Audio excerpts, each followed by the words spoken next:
Despite what their moms told them, they just aren't talented enough for radio. Unfortunately, anyone can have a show these days. Sean. Well, I'm pretty hard to figure out sometimes. In fact, I can't even figure myself out sometimes, so don't you try to. Joe. You're an idiot and really a disloyal person. This is the Cuse Militia. Those two unapologetically biased, orange-blooded homers, Sean and Joe. It's the most bullshit thing I've seen in 30 years. Welcome, orange men and ladies. Happy Wednesday. This is the Cuse Militia with Sean and Joe at Cuse Militia on the socials. Go there, join the militia. We are joined from beginning to end. It's that time of year by Tyler Morona, our good buddy. Tyler, say hi. What's up, guys? Grateful to be here. You know, it's always nice to have the summer kind of turn here. I mean, it's not going to be, any cooler here in Houston, Texas, probably until, January 1st. So at least football gets to break up my year, and it's becoming that best time of year. So it feels like the proverbial waters are, the tides are changing, Sean. So it's good to be here. Yeah. I wish I could say the same, Tyler. I wish I had another month of summer before we got to think about football and cold weather and leaves falling, my neighbor's leaves falling in my yard, and me having to try to blow them back over the fence in some kind of fancy fashion every year. And, I could go without that. I could stay with the sun and go into the beach and hold off football for another month or two, maybe. I mean, I don't know. I'm fine with it. Joe? Well, I hear you. By the way, you sound like you're 100 years old. It's like, the neighbor's leaves are in my yard. But, Get off my car. It's been 120 basically here in Houston for 3 months straight. So excuse me if I want that to kind of come to an end. Well, I mean, I kind of get it. You kind of, yeah. I mean, you're in an area where it's extremely hot. You are. Right. And when I say winter, I mean 68 degrees. Right. I'm not talking zero. Yeah. See, your winter's that's what gets me going. It's a little different than even my winter here in Virginia Beach. I mean, it gets cold in Virginia Beach. It's not like for sure. It's not like I mean, once in a while we'll even get snow. So, Yeah. And same with Joe. Same climate almost. Yeah, for sure. So anyway.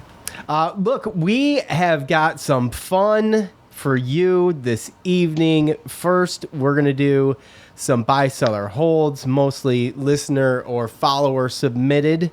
And, I would have to say this is the most successful user submission in quite some time. So, I don't know. I was surprised. I don't know. Yeah, I don't know if that's buzz around football season or if that's just people are bored or if... I mean, maybe they're finally getting it, Sean. Maybe they finally understand how it's supposed to be done. Season? That's a possibility. Yeah. So you guys are talking season. What is this? Season 6 for you guys? This will be season 6 of football. Yeah.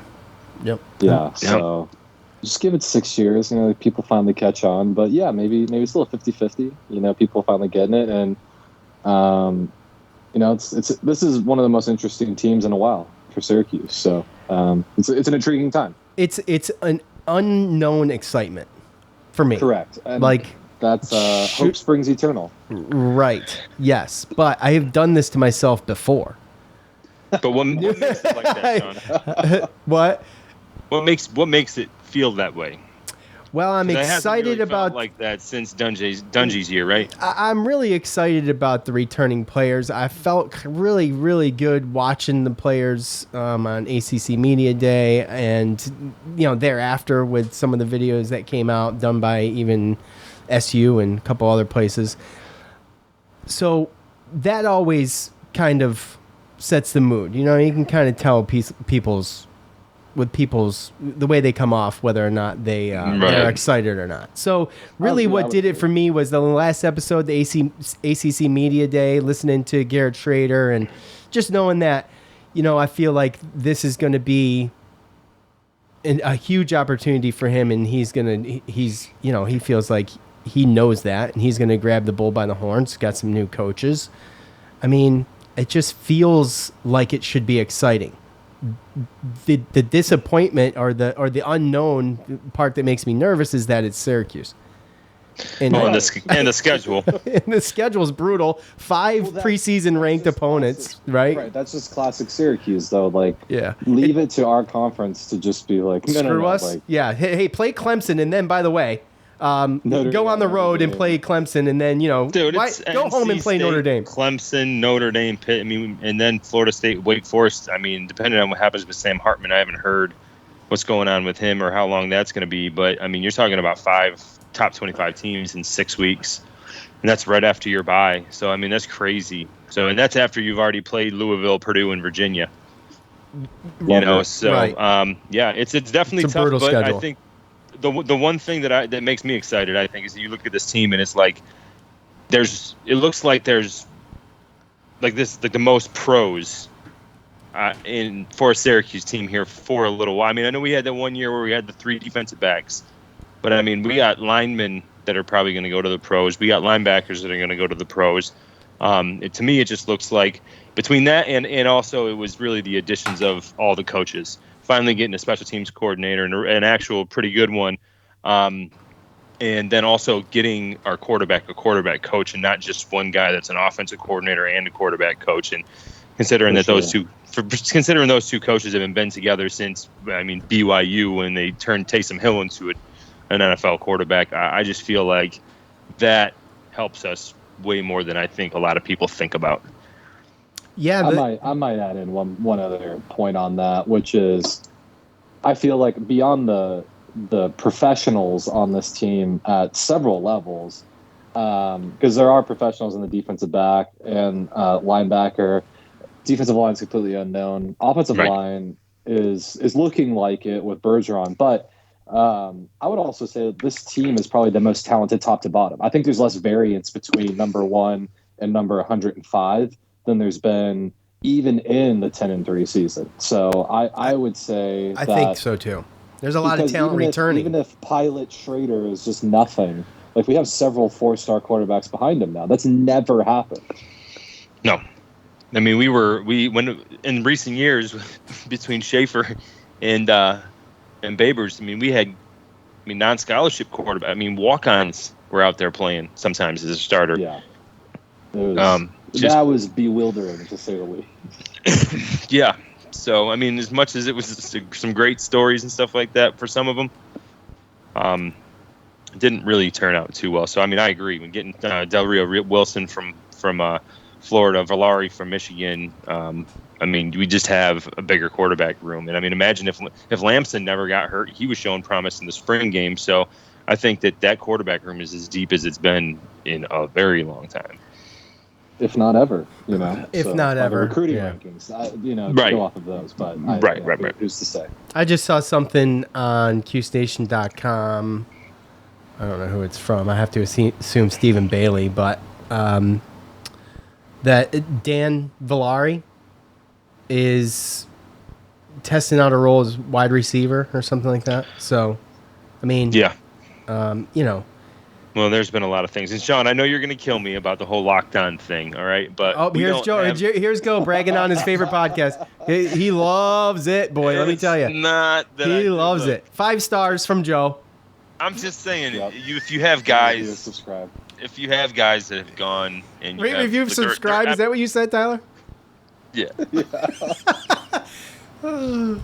Go on. But they're at the practices, so the coach isn't talking every day, so they're giving a little bit of input in stuff that's going on in the practices. So, things like that. It's not always easy to be seen without having to pay for some subscription for Syracuse.com or something like that. I was, you know what? I wasn't even going to bring this up until you did, but you know me. And I mean, I think everybody knows with the Syracuse.com what they were doing, and just in the past with other people trying to charge for content. And look, I know Stephen Bailey's very good at this, but just for camp, you could have paid for a month. at cusenation.com and got who knows how much information, right? So, I mean, to some extent, I mean, it's not that expensive. I think it's $7 a month. I thought about it. And I'm like, I don't know. We'll see what happens in the season. Yeah. If I can get some extra things throughout the season, I would think about it. It's not that expensive. I would just hate to do it. I would hate to give my money to Syracuse.com. Really, is what it comes down to. I think. Why? I don't know. It's just the cynic in me, and they're the biggest, right? And you used to get all through growing up, and just that's where I got all my Syracuse information from. Dedicated post standard subscriber back in the day. My mom too. I even got it myself when I moved out. And I come to Syracuse, can't get the post standard, but I have the internet now. And then all of a sudden, they want to start charging for this thing 3 or so years ago. And I'm like, no, I'm not going to do it. So it's just me being stubborn. My mom still does have it. So I guess I could technically get it. And you could just go in there for free. Yeah, my mom doesn't know her password, I promise you. And I would literally have to go to Syracuse to help her figure it out. So, I mean, there's that. Okay, maybe just next time I'm there, I'll do it. Huh? Just have her mail you the paper every day. There you go. Just forward the paper to my address. Yeah, it's like me using her Shoppers Club card at Wegmans for the first year the Wegmans was down here, and they sent my mom a gift basket in my name for being a top customer. She goes, "You've been using my Shoppers Club card at Wegmans?" I say, "Yeah, I use it every time I go." She goes, "So well, you got a gift basket Kroger here." Card. I've been using another man's Kroger card for 20 years. He probably got a gift basket. Probably. His gas bill is 0 because I get all the points in the world. All the points. Okay. All right, let's get into this. All right. Let's start.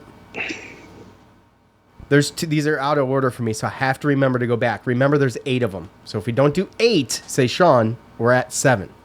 You have one more. Oh, great. I got to count. Exactly. Sorry. All right. So here we go. At the end of these, we will give our predictions. We'll give our upset pick, if I didn't already say that, if we have one. Okay? We're going to start with Sean Tucker. Okay? Because this is he's the big deal, man. Let's be honest.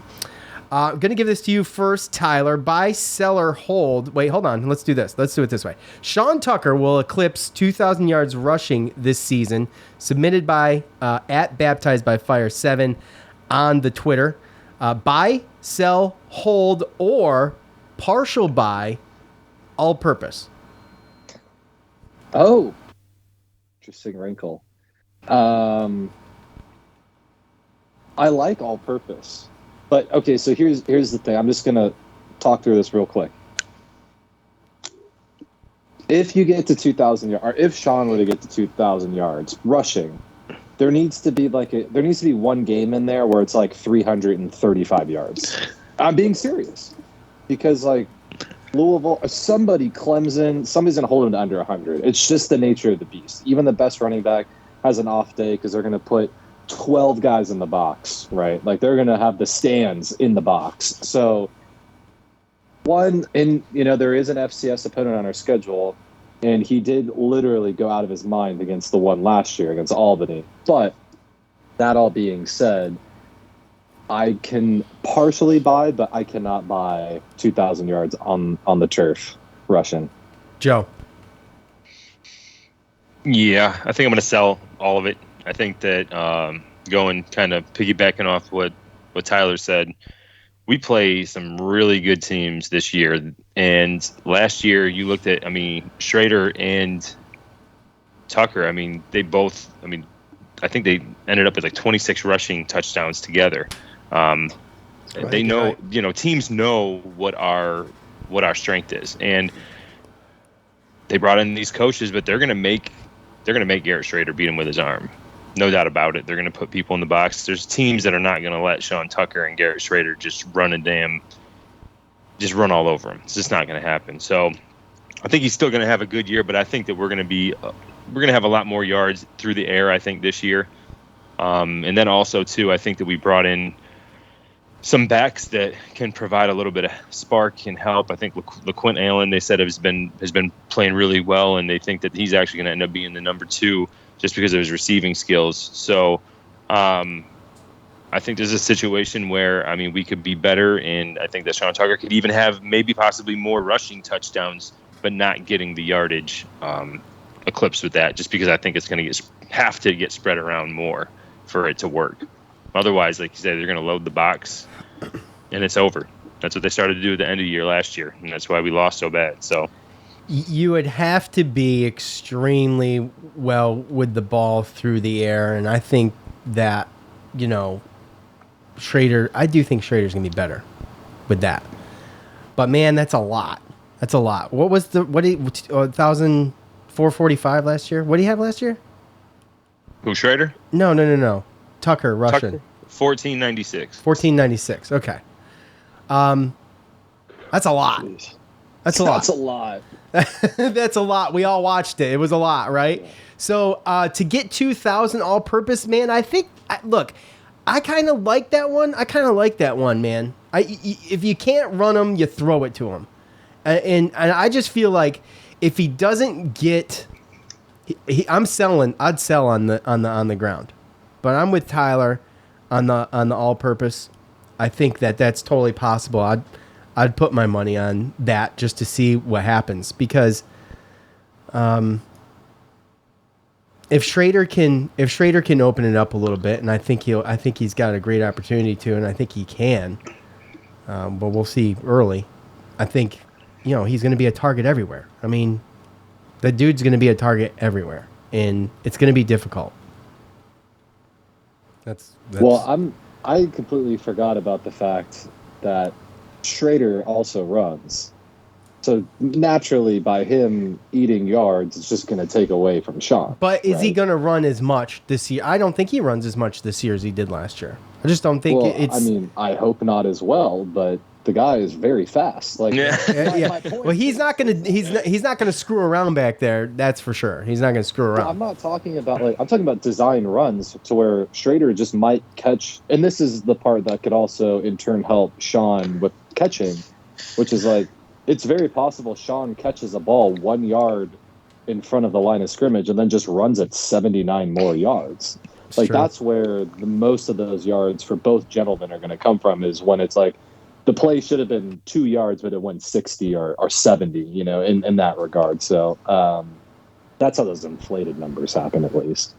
Yeah, well, I mean, Schrader had 781 yards and 14 touchdowns on the ground last year, and then Tucker had the 12 touchdowns for almost 15. So, but at the end of the day, too, I mean, Schrader threw for less yards than Tucker ran, and Tucker led the team. Tucker was second on the team in catches with 20. Oh, there you go. How many receiving yards did Tucker have last year? He was 20 catches for 255 yards and 2 touchdowns. Okay, I thought he had a little bit more than that. Now, you got to think, that brings him up to, 1,700 and some change, right? 255 on that, yeah. Yeah, so 1,750. 51. Yeah. So, I mean, guys, we're talking 250 yards. I don't know if we just talked ourselves back into this. So, I'm buying the partial buy. All purpose. I think it's totally possible. Look, he's the clamor is that he's better, stronger, and faster than he was last year. I just don't see him putting up mediocre. Not that he put up mediocre numbers last year, but I think he does better this year than he did last year. And 249 more yards would get us to 2,000 all purpose. So that's where I'm at. I mean, I think the only way he does that is if we actually do considerably better throwing the ball so that teams can't stack the box. But that's where were to happen. That's my premise, though. If that were to happen, then you're talking about a really dangerous offense. Well, exactly. Well, that's what we're hoping for, right? Are we playing a 13th game, and are we counting those yards? Okay. I mean, no. Look, I wouldn't. I would count the 12. Got to throw in that caveat, don't you? I would throw in. It's out of 12. I would say 12. Yeah, that's how I would say. That's because that's how I'm thinking. That's where my mind's at. That's a lot. Yeah, of yards, man. I don't know, but think about it. If we made a bowl game, we wouldn't care. Might as well call it 13. I do not agree with that at all. I think we care a lot if we make a bowl game. No. I'm talking about getting this number. Getting it right or wrong. Getting it right or wrong for 12 games. Okay. 13 in there. Who cares? We'll be here till midnight at this rate, gentlemen. Next up, submitted by K. Nabiwaniak on the Twitter. Schrader starts in all 12 games and a bowl game this year. Joe. I want to buy that. So I want to buy it too. But what do you think? So let's see. There's Tyler threw in a little wrinkle. Kyle throws in the wrinkle immediately with including a bowl game. So don't let any cats out of the bag. Don't let any cats out of the bag because we're going to get there later. So just do the 12 games. Let's just do the 12. Okay, just the 12. He's going to start out 12 games. I'll buy that. Okay, we can revisit 13 after we give our predictions. Tyler. All right. I struggle. Hold on, Tyler's like in another room all of a sudden. He's sitting up. He's sitting upright. Whoa. My wife and I have been kind of like going like this. Okay, I got you. Okay. I was gonna say you looked super comfy. Where you just you were like laying down. I was literally about to fall asleep, so I was like, all right, this has got to change. I hate the word "all" because it's so confining. Because if he just misses one snap at the beginning of one game, it's like that's that. Does he play in all 12 games? Starts all 12. Starts all 12. Schrader starts all 12 games. I can't do it. It's just so. It's so 50-50, all binary, right? All or nothing. So no, but I'm with you. I want it to happen. How about a part? Well, we'll do that later. So yeah, I'll buy. I'll buy because I want it to happen. I'm going to buy it into existence. I mean, there's just other things that can go into it, right? Like, he might not be all the way injured and like, okay, I'm available, and then someone comes in, sucks, and then comes in, or who knows, maybe a personal foul, they get him suspended for the first. The dude started how many games last year, like, banged up? I mean, we didn't have a choice. We never knew how banged up he was. That's true. We definitely knew that he was banged up. Yeah. Yeah. I'm right there. I'm buying. Tyler's selling. Joe, you still buying or what? Did you talk yourself out of it? I'm gonna buy. Okay. Here's an easy one for everybody. Our boy @OilCuse on Twitter submitted this one. Cuse has over 3,500 yards passing this season, total as a team. I gotta just sell. Come on, bro. Does Sean Tucker get injured on like the first game? I hope not. But that's a ton.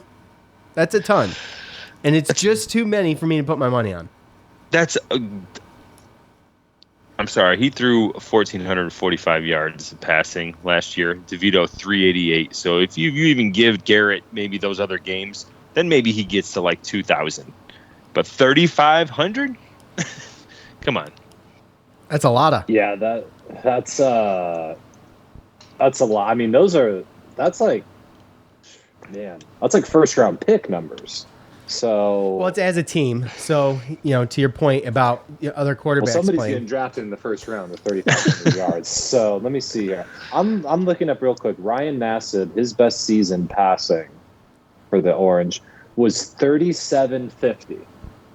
It's amazing though. I don't see Ryan Nassib starting for this team this year, so I'm going to sell. Okay. Let's see. Okay, here we go. Submitted by our boy Zach on Facebook. Hats off to Zach. That's our guy right there. We'll have a winning record and true buzz around the program leading up to the Notre Dame game. If you remember the year that Dungy played, I think we got ranked right before we went to play Notre Dame. Remember?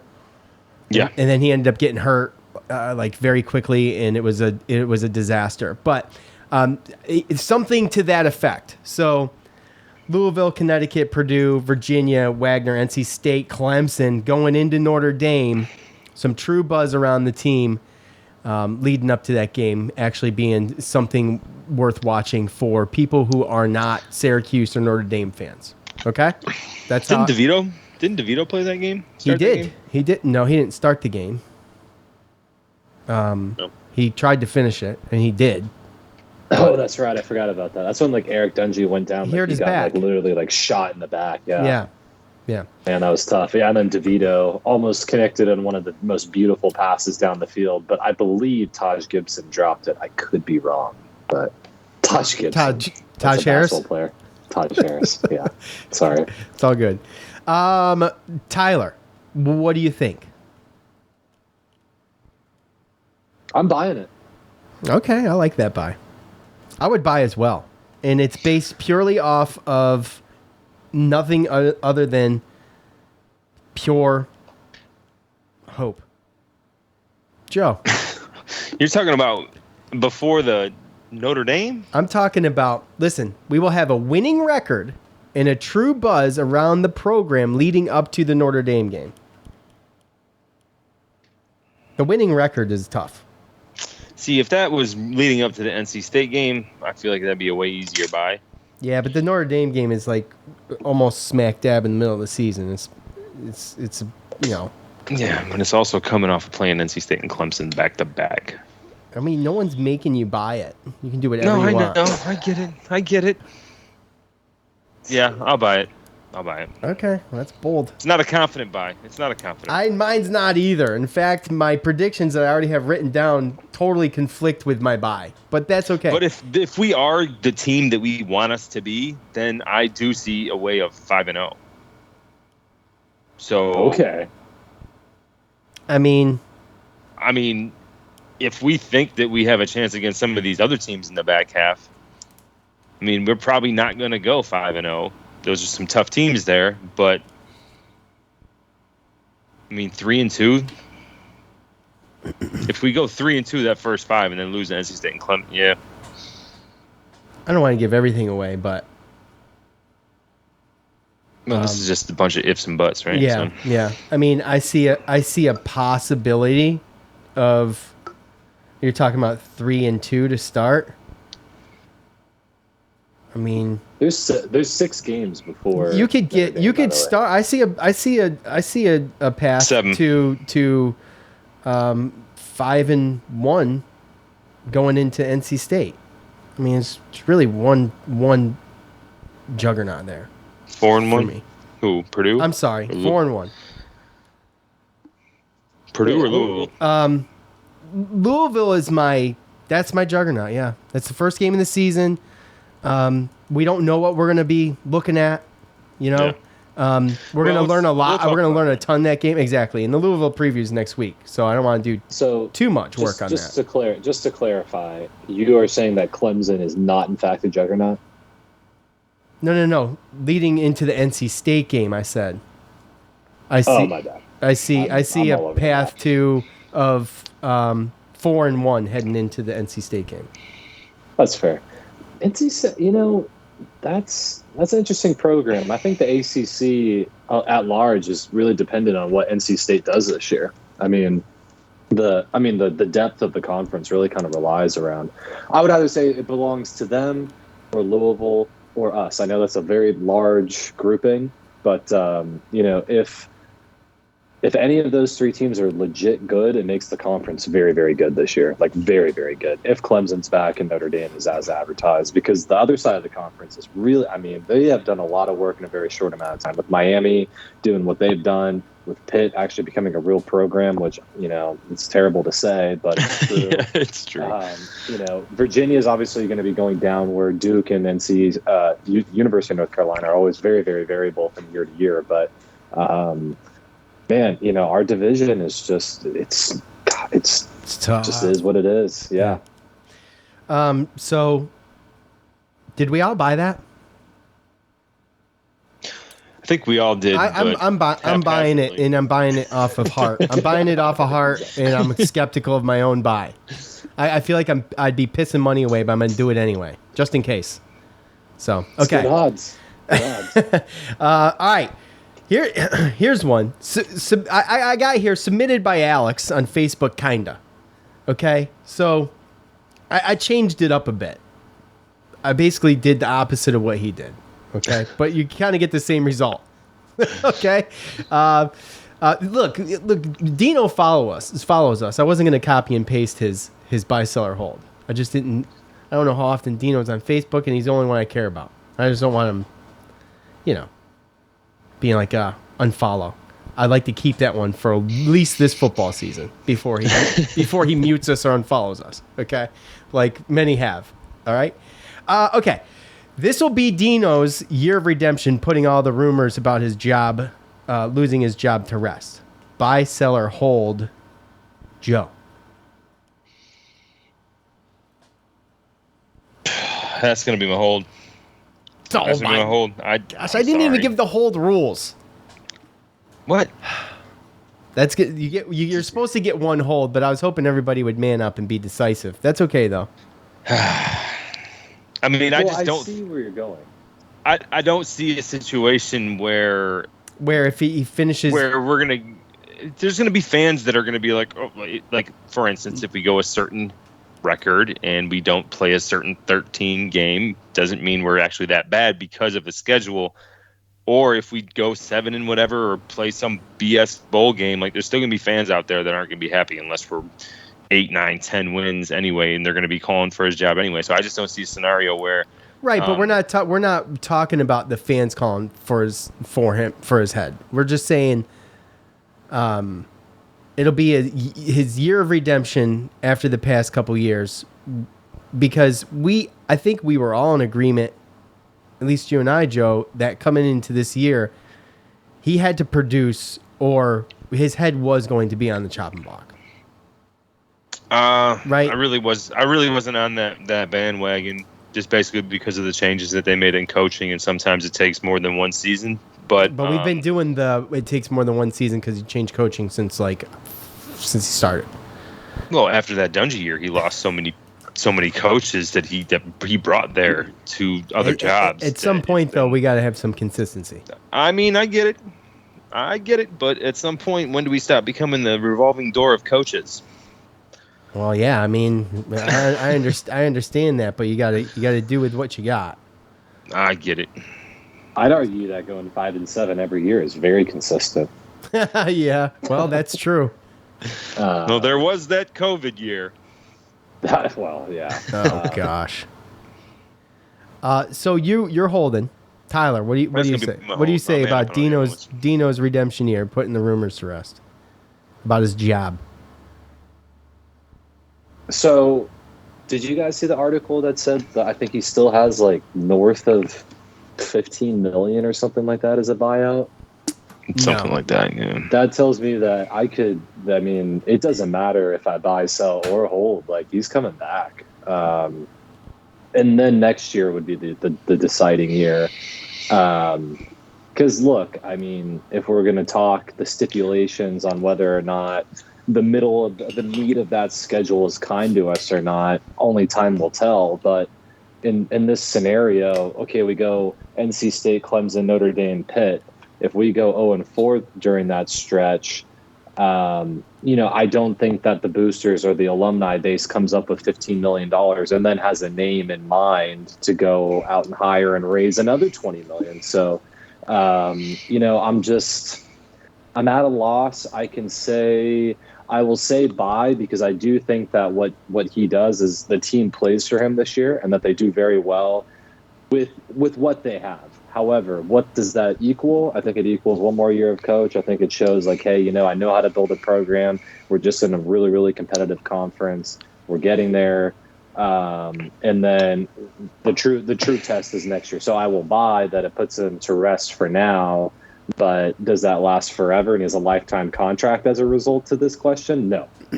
Right. Well, exactly. Okay, that's fair. If we go to a bowl game, I think it puts the rumors to rest. Yeah. So I'm going to buy, because that's the question. Yeah. I mean, if we go to a bowl game, then anything short of a bowl game, we're always going to hear it. It's just how fan bases are. It's not just Syracuse. It's just how fan bases are. This fan base in particular is getting a little impatient with just about everything. I mean, we had our worst showing for sports ever. Yeah. Losing record in lacrosse, basketball, football, and Boeheim's Army stunk it up. I think Boeheim's Army is now an official Syracuse sport. So, losing at home with an opportunity with another game after a win at home at OCC. So, anything short of a bowl game, I think we're going to hear the boo birds. Getting a bowl game, though, I think squelches some of that a little bit. So I would buy. By the way, real quick before we move on. Yes. Number one, thank God for New York's baseball team, the New York Metropolitans, for redeeming the state of New York. But number two, if we do go to a bowl game with this schedule, that actually might be the most impressive thing Coach has ever done. I will go on the record and say that, because the year that we won 10 games, that wasn't with this schedule.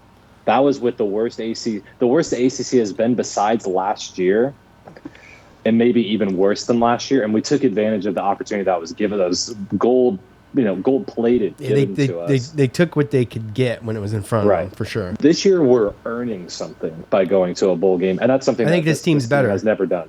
Yeah. Yeah. Yeah, and, we're not going to talk about the Mets. Okay? Yeah, we're not going to do that. All right. You got Yankees fans over here. Look, Yankees, man, scaring the hell out of me. I thought I couldn't lose. The Teflon Yankees, but here we are. Okay. 2022 Orange football will be the new Orange is the New Fast. Buy, sell, or hold. Simple. So, if you remember, Orange is the New Fast was never really a thing. It was terrible.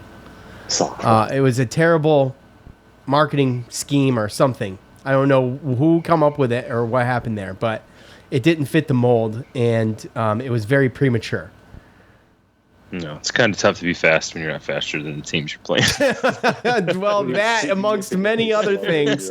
Yeah, we were never Orange is the New Fast, but do we have the potential with the likes of Tucker and Schrader just to get these chains moving, and now that Schrader is kind of in a position where he is a little bit more familiar not only with players but coaches, plays, just everything. Is it possible this is the year for the new Orange is the New Fast? Whose turn is it? Joe, I'm choosing you. I hate that damn saying. I know. Slogan, I hate all of it. I just want to just flush it down the toilet. I don't care about it. But yeah, I do play the game, see a situation where they're going to look faster. And this isn't going to be necessarily... It's tough because what is it? Orange is the New Fast, or are we just going to see a better offense? Well, Orange was the new 3 and out Schrader, for a long time. Exactly, and that's not going to be the case. I mean, we have Schrader and we have Tucker. So we have Schrader and Tucker, who obviously are fast. But on top of that, we have some receivers that got some speed, and we got some receivers that have stepped up. I've been hearing nothing but they're talking about big ones too. Starting receivers, Damian Alford and Arande Gadsden. Arande Gadsden coming out of nowhere with these guys, and I mean he was barely getting reps last year. Now they're saying he's going to be the starter at 6'5" in the outside, and Devon Cooper coming back. It's like his 7th year. The guy's like 24. But him and Schrader, they started to get a little bit of a rapport last year in the slot, and then also Courtney Jackson. So, Stephen Bailey's been talking about how they have been having like bringing receivers into the backfield, two running back sets, different formation splits, putting people in motion. So all these different things to create mismatches and get people open. It's just going to look better. It's going to look cleaner. We got better coaches in that area. So if that's what you want to equate to Orange is the New Fast, then I guess that I'll buy. But I think we're going to put up more points and we're going to look a lot more efficient. And hopefully our defense can do the same thing. And then you might be looking at a special season. So, Tyler. I mean, if we're talking about the defense, I think that, absolutely. There's no doubt about it. Just looking at the roster real quick, it's overwhelming. The embarrassment of riches we have on defense is quite outstanding, and obviously that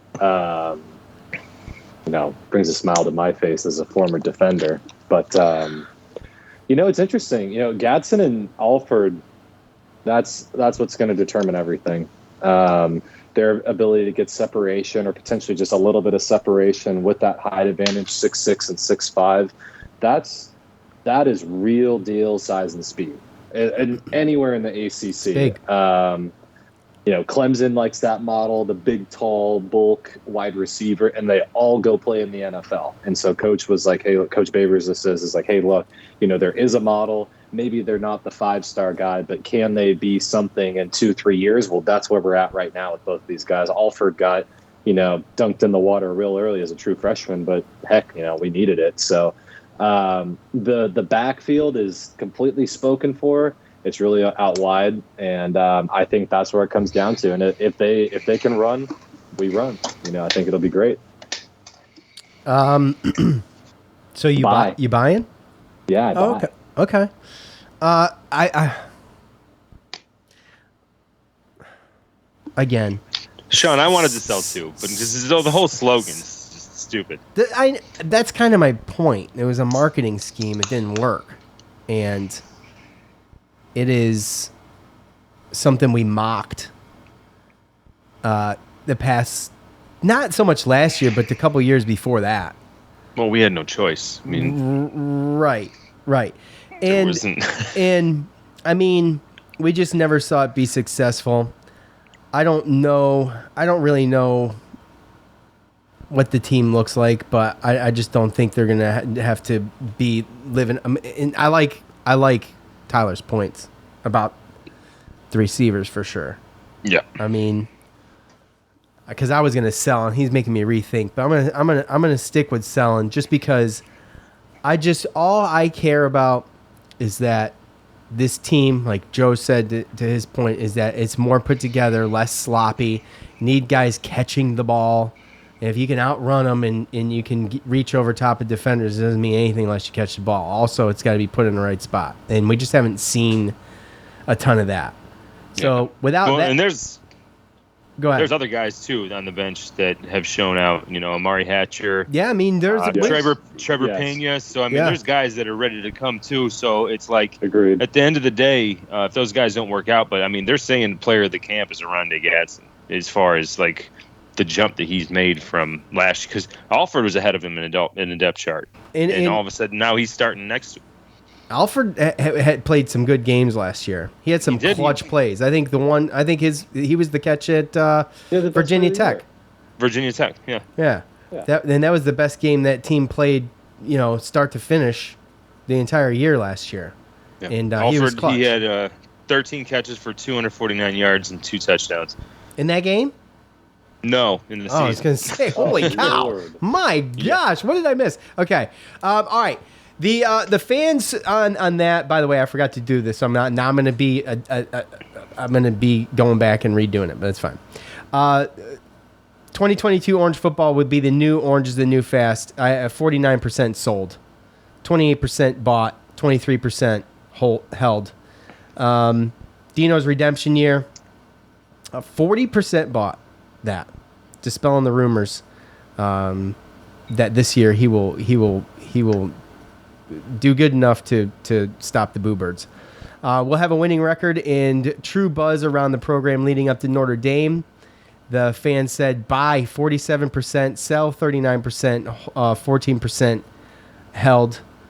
3,500 yards passing for the team as a total, 62% sold. Schrader starts in all 12 games, including a bowl game this year. 59% sold. So, yeah. Sean Tucker will eclipse 2,000 rushing yards this year. Sold, 41%. The partial buy is only 9%. I thought that was crazy. 39% bought full on that. And then that brings us to this. Okay, it's time for predictions. Does anyone volunteer to go first? Are you sure that those were 8? No, I got 2 more because they pertain to our predictions and stuff. So we're going to talk about them as we do it. That was 6. So, Cuse will win between 1-5 games, 6-8 games, or 9+ games. This is just wins. Okay? This is wins for the whole season, whether or not they make a bowl game or not. Okay? We'll discuss that after we hear answers. Okay? Sure. And then we'll do upset picks if you got them, because we have a question about that. Okay. So, Cuse will win blank games. I'll just go first because I already had mine done. And I could have flip-flopped on this, man, a couple times. Like I said, I see a scenario where we could go into NC State 4-1, with Louisville being the juggernaut there, and that's going to be a tough game. We're all going to know a ton after that game. And I wish I could. Purdue too. Well, I got that as a loss. So okay, that's my loss in that clump of games. But I see a way 6-6. But I picked an upset pick, and that pushed me to 7-5 for the season, and that is probably way overshooting it. But my heart's in it this year, and it hasn't been the past couple years. So I've been cynical and nasty, and I'm a little bit excited this year. Now, it could still be July, and I'd be fine, but I'm still excited. So I guess I'm right there at 6-8 wins. At 7-5 is my prediction. Joe, you go. Completely unprepared. No. Well, he's only been knowing we're doing this podcast for 2 weeks, so. Oh, God, no. Shut up. Yeah, I think we go 6-6, man. Okay. All right, so you're with me between 6 and 8. Tyler. I think the season, whether or not we bump out of the 6-8 range, is the Pitt game. So comes down to kind of the season. The season's there right now. I'm at 6-6. I want to be surprised and say that after Notre Dame we win out. I think that's a very strong possibility. And then, which means that we only have to win, our gimmies at the beginning, and that gets it's a bowl game. So that's where I'm at. 6-6. Yep. By the way, you guys picked 6-6 last year, which is fine. You guys can repeat. That's fine. We're all in the range. That was an overestimate. This year is an underestimate. I will color my 6-6 picks. They're not the same. Okay, I understand that. So, and I forget what the actual stat is, but there's some type of thing out there where they kind of throw all your stuff together, your strength of schedule and all that kind of, your the point differentials and stuff like that, and they kind of use this math to figure out where you should have technically been. It's like a balance out. Were you an 8-win team, but your schedule is something like that. And it was a situation where I think they got put it as like a 7-win. It was like 6.8 or something wins or something like that. Really? So technically we were that type of team as far as when you want to look at like how competitive we were, but because of our schedule, we only went 5-7. So with the worst loss of all time to Florida State. Super bad. It's going to take me a little while to get over that. The fans are right there with us at 6-8, 58%. 39% at 1-5, and then you got your 3%ers at 9+. So that leads to this. Okay, so we all are predicting Syracuse to go to a bowl game. That's fantastic. That's great. But we've got 5 preseason ranked teams on this schedule, and with the potential of obviously there's going to be some movement probably, and we don't know about Sam Hartman, and that's late in the season though. So we're just going to pretend like he's going to be there. At least I am. When we go to most likely upset win for the Orange this year. And this is submitted by Saltine Warrior 4 on Twitter. And he gave me Notre Dame, NC State, Clemson, and then I was going to add one, but he didn't. I didn't want to manipulate his question too much, and so I just put none of the above. And then you guys can add yours if you got one, and if you don't, you don't. So I'll go first because just to get it over with. So I think in my opinion that they get one. All right. Now I don't think it's any of these. So none of the above. I've got preseason. I've got those all as losses, unfortunately. There's something about the Syracuse Pitt thing that intrigues me. It's at Pitt too. It's kind of late in the season. I could be way off here, but that Pitt game I'm wildly looking forward to. And that's my upset win. And I think that's probably going to be one of the toughest games that they play, besides Syracuse at Clemson and Notre Dame at Syracuse. But they're all in a row. So I've got, just so you guys know, I've got a loss to NC State, a loss to Clemson, a loss to Notre Dame, and Syracuse has to rebound at some point to get some momentum, in my opinion. And I think they pull it off against Pitt. Joe. Yeah. Tyler. See, Joe. It's just I hate this because, like what Tyler said, it's the same thing. Like just the ACC, it almost looks like they want to screw us. I mean, they do. It doesn't look like it. It's not if. It's a yes. Yeah, it's exactly. Like, you look at the last 4 games, and I think a lot of them are winnable. I mean, Wake Forest seems to be like we're a better team last year, and we brought them into overtime. Should have beat Florida State. Who knows what Boston College is going to look like? But if that quarterback is hurt again, then we got a chance there too. And Pittsburgh's got a new quarterback as well, so we don't even know what they look like. But we stink when it comes to November normally because somebody's hurt or we don't like our record in November is just not great, right? And then you look at October and it's like, okay, thanks for the Wagner, gimme. But then I have NC State, Clemson, and Notre Dame after a bye week. At least they give us a bye week before they bend us over. But at the end of the day, like. I look at some of these teams. NC State, I don't think is as talented as Clemson and Notre Dame, but I think they have a quarterback that, I mean, we know who their quarterback is and what he can do. Clemson, I mean, their quarterback last year didn't play great, and I'm not saying that they don't have one right behind them, and I'm sure that I know their defense is crazy this year, so I don't see us beating Clemson, although we do in our history play them well. And then Notre Dame, they got a lot of turnaround too. They had a quarterback controversy. They got a new quarterback. They lost, I think, 2 of their top receivers. I know they got a good tight end coming back, and their top receiver that was supposed to come back had torn his ACL. So, I mean, there are obviously some things going on, but these guys are loaded. So, I mean, if we don't beat NC State off the bye week at home, then we're not beating any of those 3. I don't believe. That's just me. Okay, Can Joe. we? Yes, but that's my take. Joe's got NC State. I just, wanted to, look at these 3 from last year. We didn't play Notre Dame last year. I don't think we did not. Thank the Lord. I don't think we'd beat Notre Dame by any means. We historically played them the worst, even when we're the best. I can't stand, just for the record, like, just real quick, I can't stand Notre Dame. I cannot stand them. They're criminally annoying. Yes. Worst fan base in the country. Just do whatever they want. Money talks.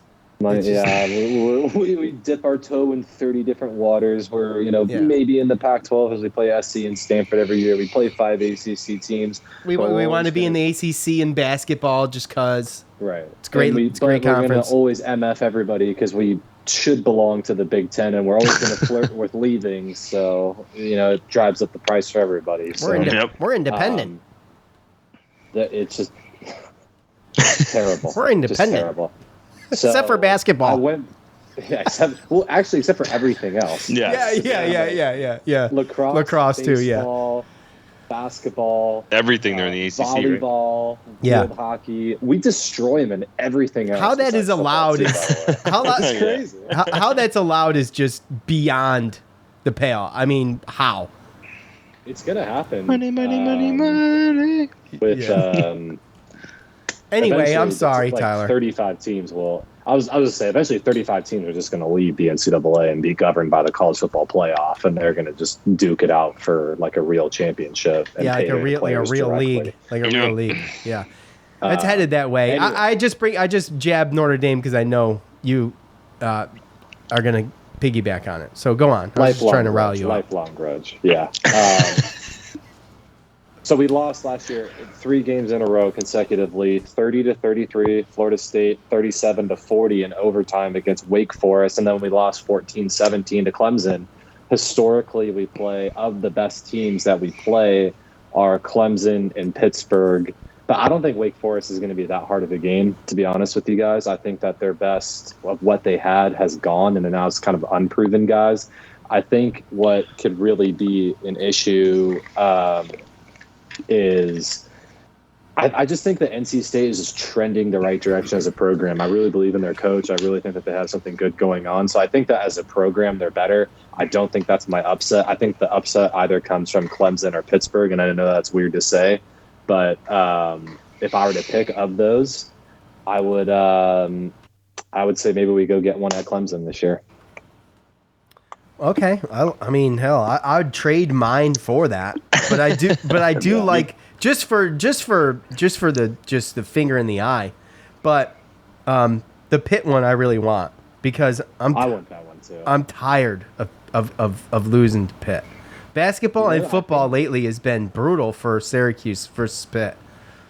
I think somebody was put out the stat when we moved into ACC of like our technical rival, because we're not, next year is going to be the first year where we're no longer in divisions. Right. Yes. And they put us with Florida State, BC, and Pitt. Right. That's our grouping. So they were saying of that we have only beaten Florida State once and Pitt once in 8 years. So we're 1-7 against both of them. That's fun. That's awesome. Yeah. Okay, the fans. I want those two. Long story short, the fans chose out of Notre Dame, NC State, Clemson, or none of the above. They went with NC State, but the second place answer was none of the above at 27%. NC State 41%. Yeah. So it's gonna be fun. It is very close. First game against Louisville, 8 p.m. on Saturday, September 3rd. That's gonna be That's going to be a blast, and I just good, I hope it's going to be good, and I can't wait to talk about it, but I can't wait to watch it even more. Might be the best time to play them. I think so. Yeah, it's the absolute best time to play them. It's not like basketball where we did the Syracuse versus UVA to open the season. I feel like it's a little different. It's basically whoever's got their crap together. Exactly. Right? I mean, who's got? I mean, we're returning 17 starters. Motivation. I mean, I know we're 5-7, but they got a lot more. I mean, they have Malik Cunningham, and he's a problem. He's a problem. But we have all off season to scheme for him alone. Yep. And then once we don't play, it's easier to scheme away from a mobile quarterback than to scheme for one. I mean, it's just immeasurably easier to play a quarterback that's not mobile. Ask Nick Saban, the only teams he loses to are mobile quarterbacks. So, yep. I love, if we were playing any other team from the conference first, I wouldn't like it as much as the fact that we're playing Louisville first. So it actually favors us if it favors us at all, in that, for that reason. Well, and if you've looked at any of Mikel Jones' interviews this offseason, this dude's chomping at the bit. He wants Malik Cunningham bad. Because of COVID and because of everything, Louisville has played. We've played Louisville 3 years straight at Louisville. Yeah. So Malik Cunningham hasn't even played at the Dome, and this dude has been hinting toward spying him. Can't wait to he just can't wait. And I don't know, man. It's just 8 o'clock on ACC Network. I mean, dude. Yeah. Well, the defense this year is the big mystery, kind of. Really, I mean, more so. I would say than. Line. Well, I'm just talking about the defense in general because their confidence in what they're doing with the 3-3-5 scheme seems like they've got it higher, way more figured out than it's ever been. And I understand the line's a question mark, but I think that it's going to be difficult for Louisville to prepare for, because they're not going to have any idea what SU is going to be throwing at them on defense. Our linebackers, as long as they stay healthy, are a problem for every team. Yeah, I think everybody's a problem on defense. Like even the inexperienced guys, because they're inexperienced and that we don't have any tape on them, they become a problem. So we don't even know what they are. They could be awesome. They could be awful. We know what we're getting with Malik Cunningham. They don't know what they're getting with our defense. And that's the thing. And they're replacing a lot of. I mean, they do have probably an NFL tight end, Marshawn Ford, coming back. But other than that, they're replacing all their receivers, running backs, all that kind of stuff. But I know they have a good offensive line coming back too. So, I mean, that'll be tough. But like, I got a question. Take UConn and Wagner off of this damn schedule. It's brutal. Who is the worst team that we play? BC. I would say BC or maybe Virginia. Oh, I take it back. Virginia. Yeah. New coaching staff. Yeah, we've got the advantage. We hold a huge advantage over Virginia. We play them early. We got their coaches. Literally. Yes. We got their offensive coaches. Yes. And they're going through a huge coaching change, although they do have a great quarterback that's coming back. They do, but these coaches know that quarterback. This is his first year being a head coach, too. Oh, okay. Yeah. Because he was the OC for Clemson. Mm-hmm. And now is being a head coach. So, I mean... Yeah, I think, it'll be interesting. BC graduated, ironically, they actually did graduate some NFL talent, so that's, different. But, they got Jerkovic back. Yeah, we'll see. We'll see. And an NFL receiver. Zay Flowers is good. Yeah. But we have 2 NFL or 3 or 4 or 5 NFL. You're right. Yeah, that's true. That's true. It's just all about how healthy we are at the end of the season. That's why I hate seeing BC and Florida State. And if it's possible, if you have if Sam Hartman doesn't play, then Wake Forest isn't the 22nd ranked team. Certainly not. They may not be anyway. Like, to be honest, they may not be. That could be a legacy. They got Hartman and one receiver, coming back from offense. Could be, the fact that they went to the ACC title last year. It could just be a rollover. Residual, yeah. Exactly. I just hate to see those games in November where we're just traditionally not healthy and don't play good. But at some point, you got to be sick and tired of being sick and tired, and got to play. So I'm just sick. I'm sick of being competitive through October and being right there on a bowl game brink, and then you just blow it and you play like ass. It's such a tough schedule, and I'd love to be able to talk myself into going 5-0.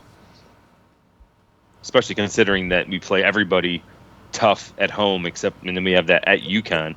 At Clemson. Oh, you're talking about the first 5. I'm talking about just the top 5. Yeah. Like, I would love to be able to come out, beat Louisville, and then UConn. And then, Purdue's going to be tough.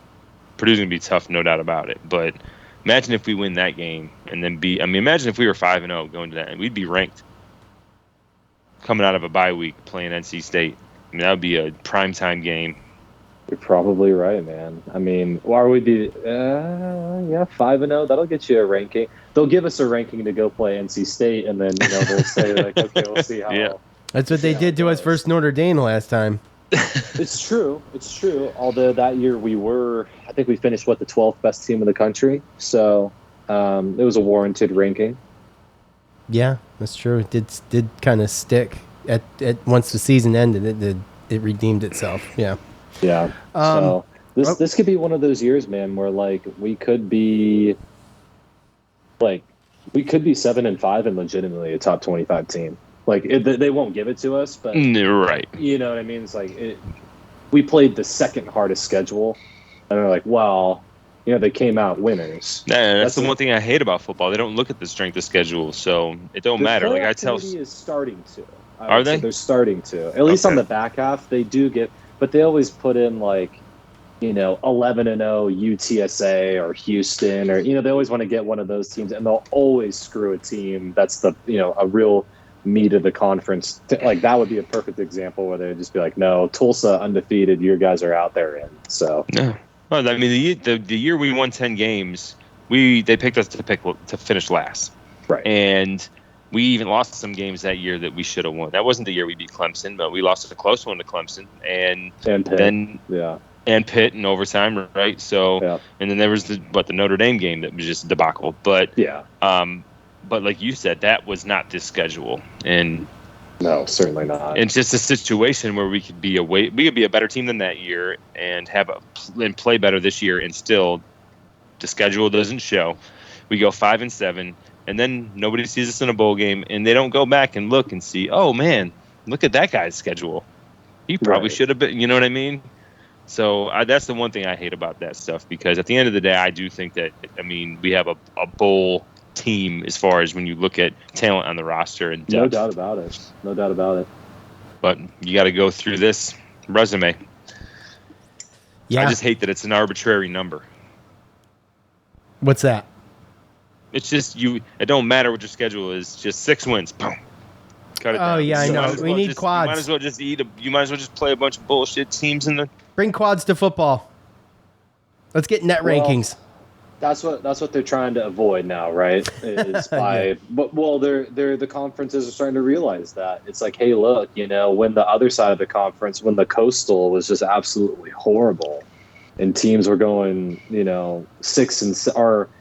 Didn't Miami go like 10-1 or 11-1, and then they played Wisconsin, who was like the 5th best team in the Big Ten, and then just got absolutely obliterated in the bowl game? Like, it's 11-1 or 10, whatever doesn't always equal the same thing. To Joe's point. Yeah. No, and it's never going to be fixed, though. It's never going to be fixed. No. There's no way for it to be fixed. And and like you said, Tyler, we're looking at a situation where you've got the 35 teams that break away in their own league, and then everybody else is just playing for peanuts anyways and scraps. So, that's where it's headed. That's where everything's headed. And I don't know. I feel like everything is getting worse with college sports, period. The politics are getting worse, huh? Overall in life. Right, yeah, that too. But I mean, just the politics involved with it and everything, and the way that it's headed. The NIL is taking I don't think it has yet, and I was all for the NIL. I just didn't think it was going to be the way it is. It's just we haven't seen the worst of that. That's what I'm saying. Is that it's not bad yet, but it's going to get ugly. I feel like Syracuse could be left in the dust on that. There are ugly parts of it already. We just don't know and hear about it. Right, right. The worst is happening right now as we speak. I just don't know the true ramification. I'm very disconnected at this point from the inner workings. So I was admittedly totally naive to the idea, and I there was people that I listened to that were totally against it. And for some of these reasons, I'm like, man, let's just do it. Let's just try it. See what happens. I feel like the guys, I feel like these athletes deserve it. And I think I regret getting behind it. But now in my head, the way I got behind it was nothing like it's turning out to be. That's the thing, right? So that is the problem. Yeah. So when you, how can I put this? So basically, what was happening behind closed doors is out in the open now, and it's somewhat legal to a certain extent. But what they're doing now, it's like it's like management, man. When you give your people a little bit, they take a little bit more. They take a little bit more, and then you got to make rules and try to reel it in. Right. And then there's an uproar, and then this is the situation they're in. They have unleashed too much at once. And it's taken a sideways turn, and it's not. I just don't see it getting better. I don't see them reeling it in. Everything that's happening now was already happening. It's just out in the open now, and now that's out in the open and it's okay. Then now we're going to reach the next level. When we reach the next level, I don't know. Maybe we're already there, but it's just going to get uglier. Well, I would say give college football 2 seasons under the conditions, away from COVID, with the players getting paid.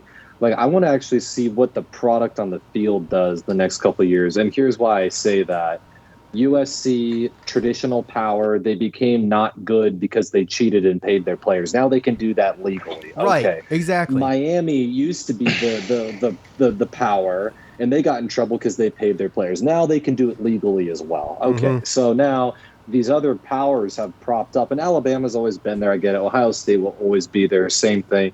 Clemson was the one that came up in the void of what Miami left, and then Alabama, Clemson, Ohio State, among many others, have pulled guys away from Southern California who should be going to USC because they weren't competitive and they had restrictions against that, right? So now when we reset the playing field, I'm really curious to see what does the open market actually do for college football? Because the scholarship was always the only thing that you could offer over the table, and not all scholarships are equal. In the same way that playing for Alabama is not the same as playing for Tulsa. They're both a full scholarship, but even if you want to take it a step further, getting a scholarship or getting a chance to play at Harvard is unlike the other two examples as well. So not all scholarships were equal to begin with, and now we have an open playing field. I'm curious to see how the product goes from here. Yeah, well, we'll see. No, you got to wait to see, but I look at it almost as like baseball, right? Like, yeah, they don't have a salary cap. So what happens is, well, the teams with the most money gets the better players, right? So, right. I mean, and that's what's going to happen, and that's where we've seen the collectives, and me and Sean have talked about this, and Syracuse actually finally just got one. But I mean, just like any new rule or new process or new thing that they roll out, obviously there's going to be things that were unforeseen, things that are going to happen from consequences to this, to where then you have to tweak it, and I mean, if they try hard enough, you can find a loophole for almost anything. And so at the end of the day, if you want to throw together a bunch of boosters and say, oh, we're a small business collective just to pay these guys, like you said, you're out in the open and you're doing it legally, then, I mean, all you're doing is you're showing your face, you're showing what's going on, and now we can actually take that and fix it. Well, now they can talk to kids out in the open, and there's no repercussions. No, but what I'm saying is that, okay, they did this. Now when they see what happens from this, then they'll be able to correct it, because now they know, they made it legal, so now you're gonna end up knowing how big it actually is. It's like putting toothpaste back in the tube, man. I mean, I'm with Sean. I don't think it gets corrected. I think it's just because you can't say, all right, the next recruit, it's being in Texas, it's unbelievable the money that exchanges hands for recruits out here. So I made the joke the other day that my company will soon be sponsoring kids to go to Syracuse out of Houston. I'm just be walking around with blank checks because we need a tax write-off, and I'm just be like, hey, just please go to Syracuse. But if one kid from A&M gets $1 million pledge, and then you now say the highest that you can go is $500,000, the next kid's just going to say, he got $1 million, he got $1 million, he got $1 million, and they're just going to beat him to death until that's the floor. Because you can't go backwards on precedent, in my mind, in sports. It just has to stay, and then it just... See, it's like legalizing street prostitution, man. All of a sudden, street prostitution's legal. Now, you don't see them, they're there. You don't see them. Now they're all over the place. You know what I'm saying? Yeah, but if you're getting a collective together that's basically like, oh, this is a small business that basically just pays these athletes to come here. Like, you don't think that you can do something about that? Versus, who can? The NCAA? I mean, you can't. Well, you can't. Pitt just has to spend more than Syracuse. That's what you got to do. And by the way, question then. By the way, when we talked about the collectives and all that stuff, and Homeboy said he wasn't going to play the game, remember? And I said, well, if he doesn't play the game, we're done. Yeah. You have to play the game. If you don't play the game and you try to be above the fold, like you're some kind of moral arbiter for college sports, like you're so buttoned up, like you have to play the game. Dude, if we rely on boosters from Syracuse, then we are... Well, guess what, done. Joe? That's my point. That's done. Mine as well. That's my point. Syracuse is going to be in trouble. And it sucks. That's what I was trying to talk about with my brother a couple weeks ago when y'all were here. And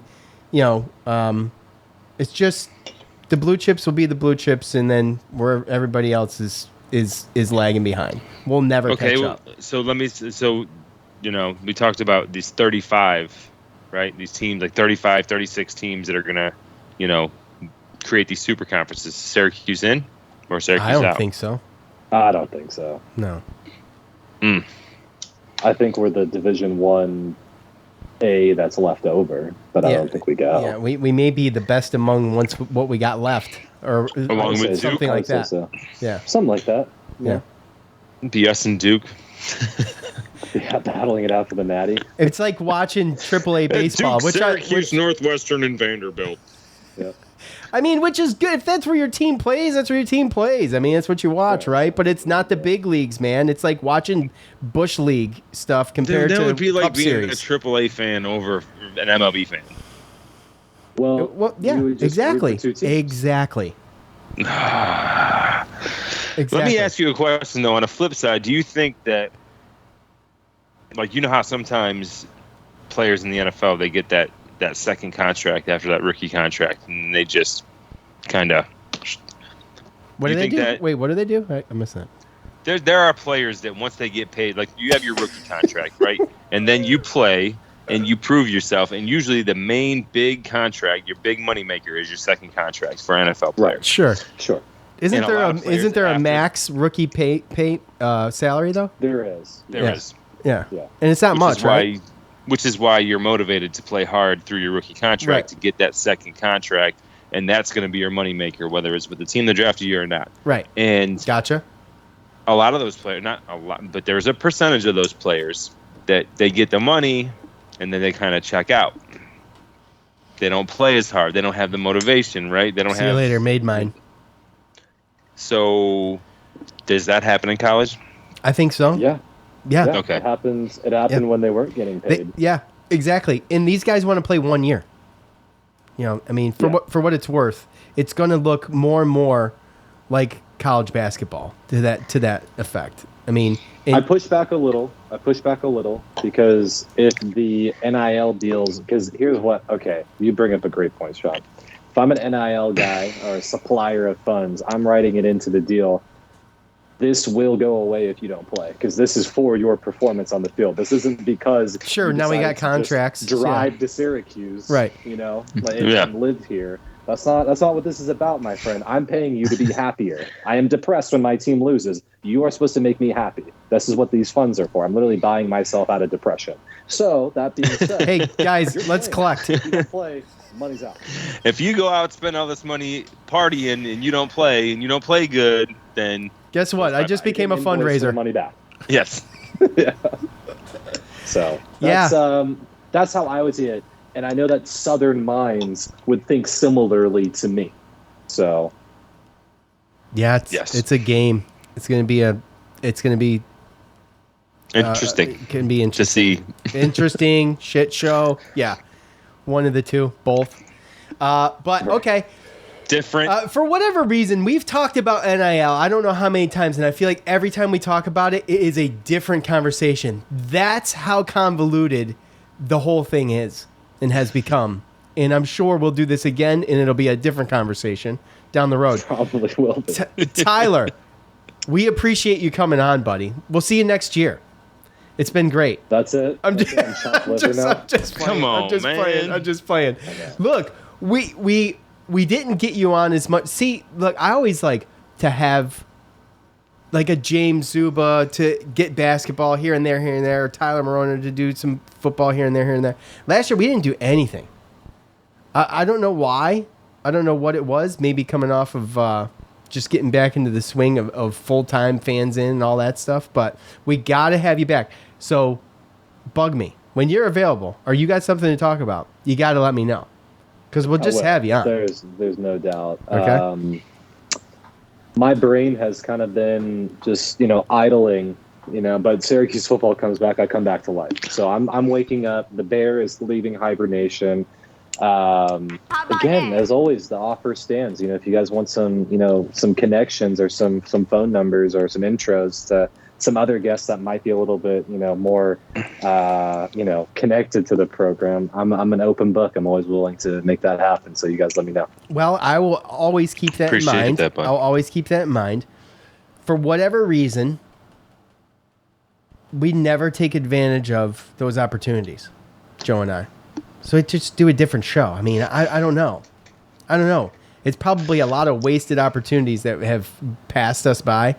But we just like doing the game breakdown thing because I don't think there's still, to this day, I don't think anybody's doing it the way we do it. And it's like the niche. You know what I mean? No, and let's be honest, Sean. I mean, you get to the summer, you kind of check out. Oh, I'm checked out. I'm checked out. He's got to bug the shit out of me for, like, hey, man, it's been 2 weeks. And I'm like, yeah. And there's not. Thank God it was a slow news summer.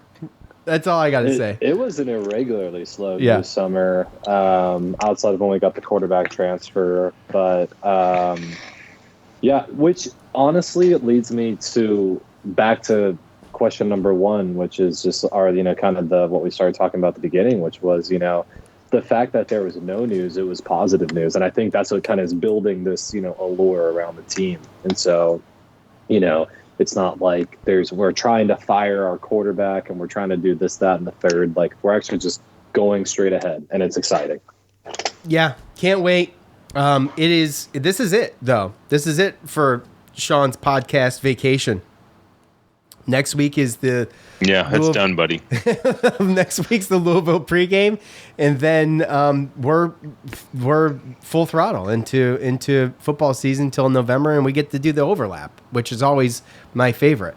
So that's a good time of year. It is a good time of year. It depends on where football is at, because it's good no matter what. Either football's way up here and you're really excited about looking towards a bowl game and you got basketball coming, or football's so bad you're like, well, at least there's basketball.